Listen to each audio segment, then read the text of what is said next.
अरे मिस्त्री प्लास्टर थोड़ा सही से तो कर।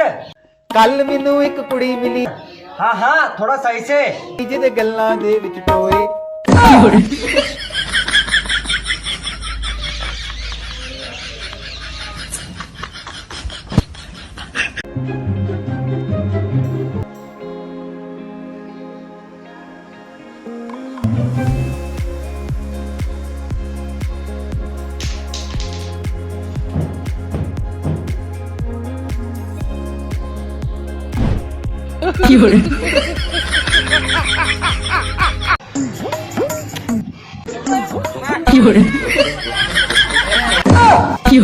घर की खाई के।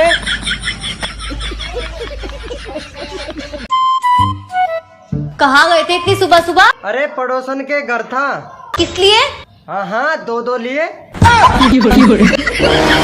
किस लिए करा रहे हो उसका? ना ना तुम घर में घुसे निकलो इस घर से।